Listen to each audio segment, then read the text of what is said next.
ইউসুফ আছে না নাই জোরে কোন? আহলে হাদিসের বড় একজন শায়েখ আব্দুর রাজ্জাক বিন ইউসুফ তিনি বলেছেন, গণতন্ত্রের মাধ্যমে দেশে ইসলাম কায়েম হবে না। আপনি আব্দুর রাজ্জাক বিন ইউসুফকে আপনাকে বলতেছি, আপনি আমার এই আলোচনার পিতা আপনার কাছেও যাবে যে আন্দোলনের সমালোচনা করেন। আপনার কাছে আমি প্রশ্ন করি, সংসদ ভবনে কোরআনকে বিজয়ী করার কোন আন্দোলন আপনার আছে নাকি? ব্যাংকগুলোতে সুদ বন্ধ করে দিয়া ইসলামী অর্থনীতি চালু করার কোন কর্মসূচি আপনার হাতে আছে কিনা?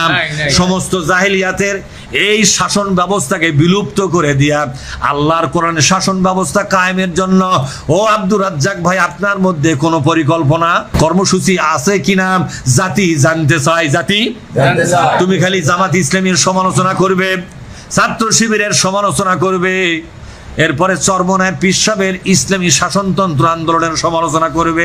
তুমি খালি মাওলানা মামুনুল হকের সমালোচনা করে ইসলামী দলগুলোকে জনগণ থেকে বিচ্ছিন্ন করার চেষ্টা করতেছ।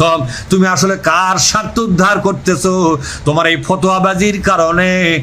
এই ফতোয়াবাজির কারণে দুনিয়ার আবু জেহেলদের দলগুলো আজকে সমৃদ্ধ হচ্ছে।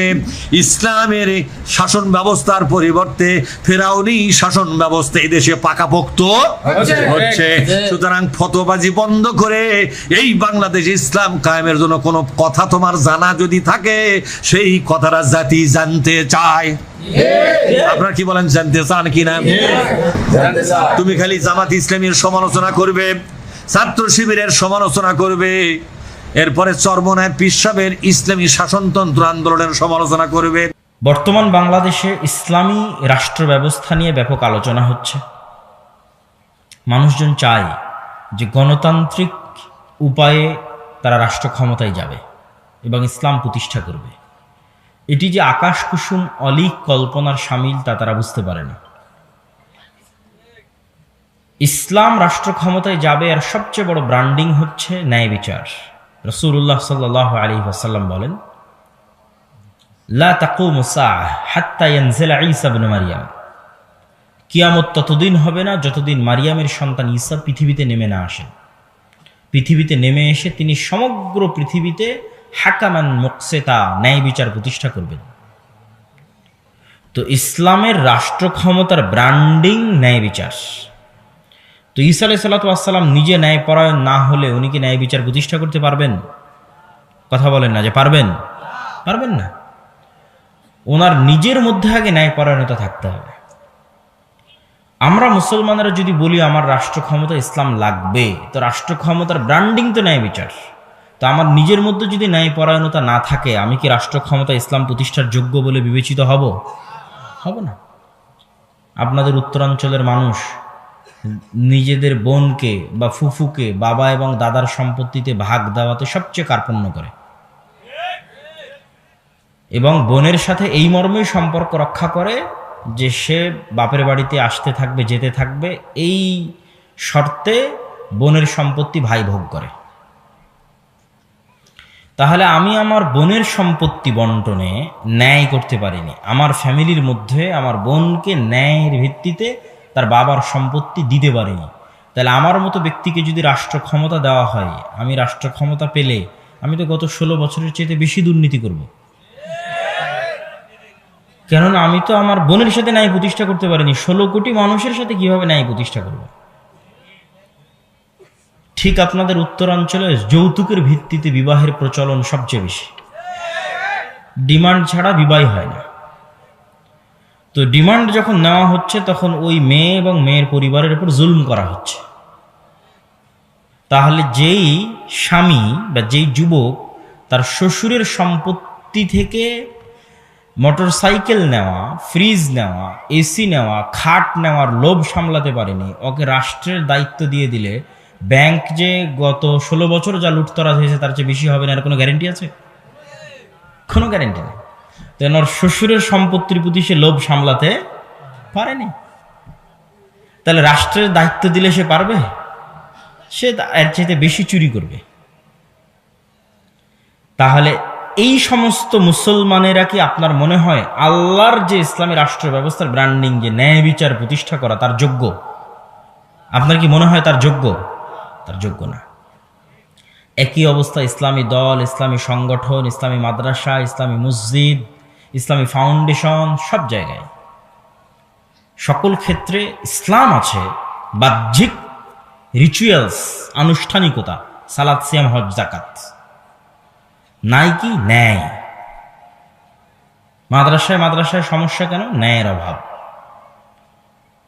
ইসলামী দলের আমির ওই কর্মীকেই পদায়ন করেছে যে বেশি চামচামি করে, আর ওকে বের করে দিয়েছে যে বেশি পরিশ্রম করে। তো এইভাবে প্রত্যেকটা সেক্টরে, আপনি তাবলিগ জামাতের যে গ্রুপিং আছে সেখানে যান, ঢোকেন, ঢুকলে দেখবেন বাহির থেকে মনে হবে অনেক আদর্শিক দ্বন্দ্ব। আদর্শিক দ্বন্দ্ব বলে কিছু নাই, আসলে ন্যায় রক্ষা হয়নি। হয় যিনি আমির উনি রক্ষা করতে পারেনি, না হয় যারা মামুর তারা রক্ষা করতে পারেনি। তো যারা নিজ নিজ সেক্টরে ন্যায় প্রতিষ্ঠা করতে পারছে না, সে রাষ্ট্রের ন্যায় প্রতিষ্ঠা করতে পারবে? পারবে না। যে নিজের দলে, নিজের মাদ্রাসায়, নিজের মসজিদে ন্যায় প্রতিষ্ঠা করতে পারেনি, ও রাষ্ট্রে ন্যায় প্রতিষ্ঠা করার অযোগ্য। ফলত আল্লাহর দৃষ্টিতে যে ইসলামী রাষ্ট্র, সেটার সে যোগ্য নয়। আবার যদি মিথ্যার দিক থেকে দেখেন, যে মিথ্যার অপরাধ মুসলমানদের কাছে কতটা হালকা হয়ে গেছে আজকের যুগে, যেখানে তৎকালীন মক্কার কাফের মুশরিকরা পর্যন্ত যারা নেতা ছিল, নেতৃস্থানীয় জায়গায় ছিল, তারা মিথ্যাকে ভয় পেত। আবু তালেব কাফের, মুশরিক, মূর্তি পূজক, কিন্তু আবু তালেব আল্লাহর নবীর চাচা, কোনোদিন মিথ্যা বলেছে এটা প্রমাণ করা খুব কঠিন আছে। আবু তালেব তার জবানের দাম রক্ষা করার জন্য 3 বছর তার ভাতিজা মুহাম্মদ সাল্লাল্লাহু আলাইহি ওয়াসাল্লামের সাথে শিয়াবে আবি তালেবে না খেয়ে বয়কট অবস্থায় জীবনযাপন করেছে, শুধু মুখের কথা রক্ষা করার জন্য। আবু সুফিয়ান যখন কাফের মুশরিক, বাদশাহ হিরাক্লিয়াস, রোমান এম্পায়ার বাদশাহ হিরাক্লিয়াসের দরবারে তার চিরশত্রু মুহাম্মদ সাল্লাল্লাহু আলাইহি ওয়াসাল্লাম সম্পর্কে মিথ্যা বলেনি। চাইলে বলতে পারত, কোনো ক্যামেরা, মোবাইল, লাইভ রেকর্ডার কিছু ছিল না, কিন্তু বলেনি। কিন্তু আপনি এখন বাংলাদেশের কোনো এক রাজনৈতিক দলের নেতাকে আর এক রাজনৈতিক দলের নেতা সম্পর্কে জিজ্ঞেস করেন, যা বলবে সব মিথ্যা। কেননা এই গণতান্ত্রিক রাজনীতিটা টিকেই আছে কিসের উপর? মিথ্যার উপর টিকে আছে। তাহলে এরকম মিথ্যুক মানুষেরা ইসলামী রাষ্ট্রের নেতৃত্ব দেওয়ার যোগ্য বলে বিবেচিত হবে? কখনোই না। এই ধরনের মুসলমানদের আল্লাহ সুবহানাহু ওয়া তাআলা নেতা বানাবেন না। নেতা হতে হলে ন্যায় পরায়ণ হতে হয়, সত্য বলতে শিখতে হয়, না হলে নেতা হওয়া যায় না। আর আল্লাহর নবী চান যে মুসলিম উম্মাহ নেতৃত্ব দানকারী জাতি হোক, গোলাম জাতি না হোক। চান দেখেই তিনি বলছেন, কেননা নেতার আত্মসম্মান থাকে, মিথ্যুকের কোনো আত্মসম্মান থাকে না। চান দেখে আল্লাহর নবী বলছেন, আল্লাহুম্মা ইন্নী আউযুবিকা মিনাল মা'সামি ওয়াল মাগরাম, আল্লাহ আমি পাপ থেকে বাঁচতে চাই, ঋণ থেকে বাঁচতে চাই। আর এক দোয়াই বলছেন, আল্লাহুম্মা ইন্নী আউযুবিকা মিনাল হাম্মি ওয়াল হুজন, বলতে বলতে ওয়াজালা'id দাইন, ঋণ থেকে বাঁচতে চাই। আল্লাহর নবীকে জিজ্ঞেস করা হলো, কেন ঋণ থেকে বাঁচতে চান? তিনি বললেন, ইজাস্তাদানা রাজুল, মানুষ যখন ঋণ নেওয়া শুরু করে তখন মিথ্যা বলা শুরু করে। বোঝেননি মনে হয়? মানুষ যখন ঋণ নেওয়া শুরু করে তখন কি বলা শুরু করে? তাহলে মিথ্যা যেন না বলতে হয়, এই জন্য আল্লাহর নবী কি নিতে চান না? লোন নিতে চান না। কেননা লোন নিলে মিথ্যা বলতে হয়, মিথ্যা বললে নেতৃত্বের যে যোগ্যতা আছে, সেলফ রেসপেক্ট, আত্মমর্যাদা যে আছে, এটা নষ্ট হয়ে যাবে, গোলাম হয়ে যাবে। এই জন্য ইহুদিরা চায় সুদের এমন একটা ইকোসিস্টেম তৈরি করতে যে পৃথিবীর প্রত্যেকটা মানুষ ঋণগ্রস্ত হবে। তো প্রত্যেকটা মানুষ ঋণগ্রস্ত হলে প্রত্যেকটা মানুষ মিথ্যুক হবে। তো প্রত্যেকটা মানুষ মিথ্যুক মানে প্রত্যেকটা মানুষ চামার, মানে গ্রামের 3rd পার্সন যার কোনো সেলফ রেসপেক্ট নাই, তাহলে ও জীবনে কোনোদিন নেতা হতে পারবে না। ওর নেতৃত্বের যোগ্যতা ওখানেই শেষ হয়ে গেছে। আপনি দেখেন আপনার গ্রামগঞ্জ আশেপাশ কোথায় সুদভিত্তিক, কিস্তির ভিত্তিতে মুসলমানেরা লোন নিচ্ছে না? গ্রামে গঞ্জে, ঘরে ঘরে সবাই ঋণী এবং সবাই মিথ্যুক। আল্লাহর নবী যেহেতু বলেছেন সেহেতু সত্য। আপনিও বাছাই করে দেখতে পারেন, যতজন কিস্তির ভিত্তিতে লোন নিচ্ছে তারা সবাই মিথ্যার আশ্রয় নিচ্ছে না? নিচ্ছে না। সে নিজে মিথ্যা বলতেছে, তার স্ত্রীকে মিথ্যা বলাচ্ছে, তার সন্তান সন্ততিকে মিথ্যা বলাচ্ছে। তাহলে পুরো একটা মিথ্যুক পরিবার থেকে নেতার জন্ম হতে পারে? ইসলামের নেতৃত্ব দিবে ওই নেতার জন্ম হবে না। তারেক বিন জিয়াদ, মোহাম্মদ বিন কাসেম, ওমর ইবনুল খাত্তাব, খালিদ বিন ওয়ালিদ, এদের জন্ম হবে না, গোলামের জন্ম হবে। সম্মানিত উপস্থিতি, তাহলে ইসলামী রাষ্ট্র প্রতিষ্ঠা করতে হলে আগে আপনাকে সেই যোগ্যতা অর্জন করতে হবে যে আপনি নেতৃত্ব দিবেন, মুসলমানদেরকে নেতৃত্ব দেওয়ার যোগ্যতা অর্জন করতে হবে। তো মুসলমানদের নেতৃত্ব দেওয়ার যোগ্যতা অর্জন করার জন্য বেসিক মূলনীতি যা আল্লাহ সব নবীকে দিয়েছেন, সব নবীকে যে গুণের উপর জন্ম দিয়েছেন, একটা ন্যায় প্রতিষ্ঠা করতে পারা আর একটা সত্য বলতে পারা, মিথ্যার সাথে কোনো আপোষকামিতা না থাকা। 3 নাম্বার যে বিষয়টা আমাদের লাগবে সেটা হচ্ছে আমাদের নিজেদের দিনের উপর ফুল কনফিডেন্স থাকতে হবে। আমাদের দিনের উপর আমাদের আত্মবিশ্বাস নাই। আজকের ভারত 47 সালে সেকুলারিজমের উপর প্রতিষ্ঠিত হয়েছিল, আর আজকে সে ভারত দাঁড়িয়ে আছে হিন্দুত্ববাদের উপর। আর বাংলাদেশের মানুষ ভারতের মানুষকে নিয়ে ট্রল করতেছে যে তারা গোমূত্র পান করে, তাদের টয়লেট নাই, অমুক তুমুক। তো টয়লেট নাই, গোমূত্র পান করে, ঠিক আছে, কিন্তু তার বিশ্বাস ভ্রান্ত হলেও ওই বিশ্বাসকে রাষ্ট্রে প্রতিষ্ঠা করার মতো হিম্মত আছে। আর তুমি কত বড় গোলামের গোলাম যে আল্লাহর নবীর একটা সুন্নাত না তোমার ব্যক্তি জীবনে, না পরিবারে, না সমাজে, না রাষ্ট্রে তুমি প্রতিষ্ঠা করতে পেরেছো। বরং হীনম্মন্যতায় ভোগো, নিজের নবীর দিন নিয়ে, নিজের নবীর সুন্নাত নিয়ে হীনম্মন্যতায় ভোগো। না জানি কি সন্ত্রাসী বলে, না জানি কি জঙ্গি বলে। তাহলে এরকম হীনম্মন্য জাতি কখনো নেতা হতে পারবে না, এরকম হীনম্মন্য জাতি কখনো মুক্তি পেতে পারবে না। আপনাকে যেমন বাংলাদেশের একটা রাজনৈতিক দল দেখলাম বলতেছে যে আমি ভারতকে আশ্বস্ত করেছি যে মৌলবাদীদের ঠিকানা বাংলাদেশে হবে না। তো কত বড় গোলামির রাজনীতি, কত বড় গোলামের রাজনীতি। ভারত আশ্বস্ত করবে বাংলাদেশকে যে ভারত থেকে বাংলাদেশের বিরুদ্ধে কোনো অপপ্রচার চালানো হবে না, এর নাম স্বাধীনতা। সেখানে কত বড় গোলাম হলে বলে যে আমরা ভারতকে আশ্বস্ত করেছি। তো এই গোলামিটা আমাদের রক্তের মধ্যে ঢুকে গেছে এবং মিথ্যা বলতে বলতে আমরা এই গোলামি বহন করছি এবং নিজের দিনের উপর কোনো কনফিডেন্স নাই। নিজেকে কত বড় ধর্মবিদ্বেষী প্রমাণ করতে পারে, নিজেকে কত বড় কোরআন বিমুখ প্রমাণ করতে পারে, কত বড় হাদিস বিমুখ প্রমাণ করতে পারে, কত বড় সেকুলার প্রমাণ করতে পারে, এগুলোই হয়ে গেছে মুসলমানদের রাজনীতির ভিত্তি। এটা হচ্ছে গোলামির পরিণতি এবং গোলামির চিহ্ন। তো আমাদেরকে এই গোলামির চরিত্র থেকে, গোলামির স্বভাব থেকে বের হয়ে নিজের দিনের উপর কট্টর হতে হবে, অটল হতে হবে। সারা পৃথিবী ডানপন্থার দিকে যাচ্ছে, আপনি গেলে সমস্যা কি? আপনার পাশের দেশ কট্টর ডানপন্থী হিন্দু, তারপরে আরেকটু দূরে গেলে ইসরায়েল কট্টর ডানপন্থী হিন্দু। সমস্যা কি? ইসরায়েল তো কাউকে পরোয়া করছে না, সে তো কট্টর ডানপন্থী ইহুদি। এখন আমেরিকাও কট্টর ডানপন্থার দিকে যাচ্ছে, সিলেবাসের মধ্যে বাইবেল অন্তর্ভুক্ত হয়ে যাচ্ছে, LGBTQ নিষিদ্ধ হয়ে যাচ্ছে, লিঙ্গ মাত্র 2টা, মেল এবং ফিমেল, পুরুষ লিঙ্গ এবং স্ত্রীলিঙ্গ। তো সবাই যদি কট্টর ডানপন্থার দিকে যায়, মুসলমানরা গেলে সমস্যা কি? কিন্তু মুসলমানদের এই হীনম্মন্যতার কারণে, এই মিথ্যার কারণে এবং এই অন্যায় পরায়ণতার কারণে আজকে মুসলমানেরা পিছিয়ে আছে। তাদেরকে আগে তাদের এই চারিত্রিক গুণাবলীগুলো ঠিক করতে হবে। আর সর্বশেষ যেটি কথা, সেটি হচ্ছে যত কুফরি তন্ত্রমন্ত্র আছে, এই কুফরি তন্ত্রমন্ত্র দিয়ে পূর্ণাঙ্গ ইসলাম প্রতিষ্ঠা করা কখনোই সম্ভব নয়। কুফরি তন্ত্রমন্ত্র দিয়ে পূর্ণাঙ্গ ইসলাম প্রতিষ্ঠা করা কখনোই সম্ভব নয়। আপনি বিকৃত ইসলাম প্রতিষ্ঠা করতে পারেন, অপূর্ণাঙ্গ ইসলাম প্রতিষ্ঠা করতে পারেন, মন্দের ভালো বলতে পারেন, কিন্তু পূর্ণাঙ্গ ইসলাম অসম্ভব। পূর্ণাঙ্গ ইসলাম প্রতিষ্ঠা করতে হলে পূর্ণাঙ্গ বিপ্লব লাগবে, যাই পুরো সিস্টেমকে সম্পূর্ণরূপে পরিবর্তন করে দিবে।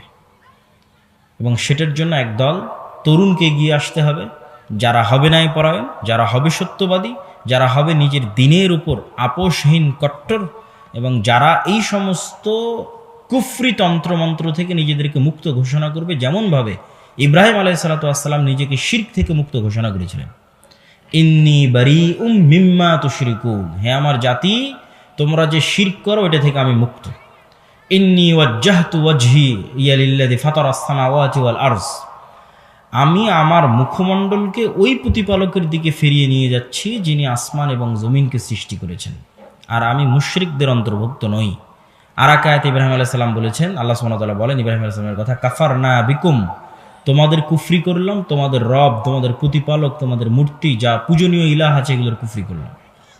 তো এই সমস্ত কুফরি মতবাদ থেকে নিজেদেরকে মুক্ত ঘোষণা করতে হবে এবং অন্যায়ের বিরুদ্ধে আন্দোলন করতে হবে। নিজ নিজ জায়গায়, নিজ নিজ সেক্টরে, নিজ নিজ সক্ষমতার মধ্যে ন্যায় প্রতিষ্ঠা করতে হবে। তথা আপনাদের দাওয়াতি কাজের অংশ শুধু সালাত, শুধু সিয়াম, এটি না, এটি হয়েও, মানে এটির পাশাপাশি আপনাদের দাওয়াতি কাজের অংশ সালাত, সিয়াম, আকীদা যেমন হবে, তার পাশাপাশি দাওয়াতি কাজের একটা অংশ হবে আল আমরু বিল মারুফ ওয়ান নাহি আনিল মুনকার, তথা অন্যায়ের প্রতিবাদ করা, অন্যায়কে দমানো। যেমন আপনারা যারা বিভিন্ন এলাকায় বিভিন্ন গ্রামগঞ্জে দাওয়াতি কাজ করেন, তো এতদিন দাওয়াতি কাজ করতেন কি? দাওয়াতি কাজ করতেন সালাতের, সিয়ামের, আকিদার। এখন তার সাথে আরেকটা জিনিস যুক্ত করবেন, যে কোনো বাড়িতে যদি মৃত মানুষ মারা যায় তো ওই মৃত ব্যক্তির কন্যাকে তার সম্পত্তি বুঝিয়ে দিতে বাধ্য করবেন। বুঝেননি মনে হয়? তাহলে আপনি কি প্রতিষ্ঠা করলেন বলেন তো? ন্যায় প্রতিষ্ঠা করলেন। তো ন্যায় প্রতিষ্ঠা করলেন মানে নেতা হয়ে গেলেন। এটা জেনে রাখেন যে ন্যায় প্রতিষ্ঠা করা মানে বাই ডিফল্ট নেতা হওয়া। আপনাকে আর আলাদা করে নেতা হতে হবে না, আলাদা করে ভোট চাইতে যেতে হবে না। আপনি ন্যায় প্রতিষ্ঠা করতে পারছেন মানে নেতা হয়ে গেছে। যত বেশি পরিমাণে ন্যায় প্রতিষ্ঠা করতে পারবেন তত বড় লেভেলের নেতা হবেন। এভাবেই আল্লাহ সুবহানাহু ওয়া তাআলা পৃথিবী সাজিয়েছে। কোথাও যৌতুকের ভিত্তিতে বিবাহ হচ্ছে, ওটা বন্ধ করে দেন, বিনা যৌতুকে বিবাহের ব্যবস্থা করেন। যতদূর আপনার সাধ্যে কুলায় ততদূর আপনি মানুষের প্রতি হওয়া অন্যায়কে থামাবেন, আল্লাহর বান্দার প্রতি হওয়া অন্যায়কে থামাবেন, এবং আল্লাহর বান্দার মধ্যে যে ন্যায় আছে সেই ন্যায় প্রতিষ্ঠা করার চেষ্টা করবেন। আপনি যত বেশি পরিমাণে ন্যায় প্রতিষ্ঠা করার চেষ্টা করবেন, আপনি তত বড় লেভেলের নেতা হয়ে যাবেন। কিভাবে আল্লাহ আপনাকে কবুল করবে, কিভাবে রাষ্ট্র ক্ষমতা দিয়ে দিবে, এটা আপনি চিন্তাও করতে পারবেন না। কিন্তু ওই জাজবা, ওই মানসিকতা আমার এবং আপনার মধ্যে থাকতে হবে, এবং শুরু হতে হবে নিজের থেকে। নিজের ঘরে নিজের স্ত্রী, নিজের পুত্র, আপনার স্ত্রীর সাথে আপনি ন্যায় করতে পেরেছেন কিনা, আপনার সন্তান সন্ততির মধ্যে ন্যায় প্রতিষ্ঠা করতে পেরেছেন কিনা। একদম নিজ জায়গা থেকে শুরু হতে হবে। নেতা হতে চাইলে, নেতৃত্ব দিতে চাইলে, রাষ্ট্রে ইসলাম প্রতিষ্ঠা করতে চাইলে। আল্লাহ সুবহানাহু ওয়া তাআলা আমাদেরকে সেই তৌফিক দান করুক, আল্লাহুম্মা আমিন। বক্তব্যের শেষের দিকে এসে আপনাদের সাথে কয়েকটা জরুরি কথা। এক, আদ-দাওয়া ইলাল্লাহ। আব্দুর রহিম প্রায় টানা 3 দিনের দাওয়াতি সফর দিনাজপুরের প্রায় সব উপজেলায় এসে যাওয়ার চেষ্টা করেছে। আমিও আপনাদের এই উত্তর অঞ্চলের বহু জেলায়, বহু উপজেলায় দাওয়াতি সফর দিয়েছি। আমাদের এই দাওয়াতি সফরগুলোর মূল উদ্দেশ্য মসজিদ ভিত্তিক দিন শিক্ষাকে শক্তিশালী করা। প্রায় 500টা মক্তবের শিক্ষক আমাদের থেকে ট্রেনিং নিয়েছে। এই 500 মক্তবের শিক্ষককে আগামী 22 তারিখ আমাদের একটা অনুষ্ঠান আছে ঢাকাতে, সেখানে তাদেরকে আমন্ত্রণ জানানো হচ্ছে ফোনের মাধ্যমে। যারা হয়তো দেখছেন তারাও জানতে পারবেন। সেখানে আমরা প্রায় 500টা মক্তবী শিক্ষককে তাদের যে কায়দা আছে, আমাদের উসমানী কায়দা, সেটি তাদের ছাত্র সংখ্যা অনুযায়ী ফ্রি বিতরণ করা হবে ইনশাআল্লাহ। আর এই 500 মক্তবী শিক্ষক যখন আমাদের কাছে ট্রেনিং নিয়েছে, তাদের যাতায়াত খরচ, থাকা খাওয়া খরচ, আসা খরচ সব কিছু আমরা বহন করেছি। তো এটি বিশাল কর্মযোগ্য, আল্লাহর দয়া, আল্লাহর রহমতে চলতেছে আলহামদুলিল্লাহ। এটির সাথে আপনাদের অংশগ্রহণ করতে হবে, যুক্ত হতে হবে। আমাদের সিলেবাসে, আমাদের ট্রেনিংয়ে আপনাদের মক্তবগুলোকে কানেক্টেড করতে হবে। ঠিক জামিয়া সালাফিয়ার অধীনে বিভিন্ন শিক্ষা প্রতিষ্ঠান পরিচালনারও আমরা উদ্যোগ নিয়েছি। জামিয়া সালাফিয়ার উন্নত সিলেবাস, উন্নত শিক্ষক, উন্নত ট্রেনিং, সকল কিছুর ভিত্তিতে। তো সেটিতেও আপনাদের প্রতিষ্ঠানগুলো অংশগ্রহণ করতে পারে। আর মাসিক আল ইতিসাম, মাসিক আল ইতিসামের প্রশ্ন উত্তর দেশি বিদেশি আলেম ওলামার উপস্থিতিতে নির্ধারিত হয়ে থাকে। মাসিক আল ইতিসামের সম্পাদকীয় সমসাময়িক হয়। যেমন জানুয়ারি মাসের সম্পাদকীয় ছিল সিরিয়ার ওপর, এই ফেব্রুয়ারি মাসের সম্পাদকীয় আছে মুক্তিযোদ্ধা বনাম রাজাকার, বাংলাদেশকে বিভক্ত করার এক ভারতীয় বয়ান। এরকম বিভিন্ন সমসাময়িক ইস্যুতে আপনারা মাসিক আল ইতিসামের সম্পাদকীয় পাবেন। আর সর্বশেষ আগামী 13-14 ফেব্রুয়ারি আল জামিয়া সালাফিয়া রূপগঞ্জ নারায়ণগঞ্জে ভারত, পাকিস্তান, সৌদি আরব, নেপাল, বিভিন্ন রাষ্ট্রের বড় বড় আলেম ওলামা উপস্থিত থাকবেন। বিশেষ করে আল্লামা ইবতিসাম ইলাহি জহির, যিনি আল্লামা ইহসান ইলাহি জহির রাহিমাহুল্লাহর সন্তান, তিনি জামিয়া সালাফিয়ার দাওয়াতে বাংলাদেশে আসতেছেন। তিনিও আগামী 13-14 ফেব্রুয়ারি উক্ত সালাফি কনফারেন্সে উপস্থিত থাকবেন। পাকিস্তানের আহলে হাদিসদের সিংহ পুরুষ বলা হয় আল্লামা ইহসান ইলাহি জহির রাহিমাহুল্লাহকে, তার সন্তান, বড় সন্তান আল্লামা ইবতিসাম ইলাহি জহির। তা আপনাদের সকলের উদাত্ত আহ্বান থাকলো উক্ত আগামী 13-14 ফেব্রুয়ারির 2 দিনব্যাপী রূপগঞ্জের কনফারেন্সে উপস্থিত হয়ে সেটিকে সাফল্যমণ্ডিত করার, আর দাওয়া ইলাল্লাহর সাথে সম্পৃক্ত হয়ে মসজিদ ভিত্তিক দিন শিক্ষাকে শক্তিশালী করার, এবং মাসিক আল ইতিসাম পড়া এবং ফ্রি বিতরণের মাধ্যমে এই দাওয়াতি কাজকে আরও শক্তিশালী, আরও জোরদার করার। আল্লাহ সুবহানাহু ওয়া তাআলা আমাদের সকলকে কবুল করুক, আল্লাহুম্মা আমিন। ওয়া আখিরু দাওয়ানা আনিল হামদুলিল্লাহি রাব্বিল আলামিন। সুবহানাকাল্লাহুম্মা ওয়া বিহামদিকা আশহাদু আল্লা ইলাহা ইল্লা আনতা আস্তাগফিরুকা ওয়া আতুবু ইলাইক। আগামীকাল বাদ ফজর দারসে কোরআন হবে। তারপরে জুমার সালাত শেখ আব্দুর রাজ্জাক বিন ইউসুফ পড়াবেন, এবং আগামীকাল রাতেও আমাদের বিভিন্ন আমন্ত্রিত বক্তাগণ আছেন দ্বিতীয় দিন, তারা সকলে উপস্থিত হবেন ইনশাআল্লাহ। আসসালামু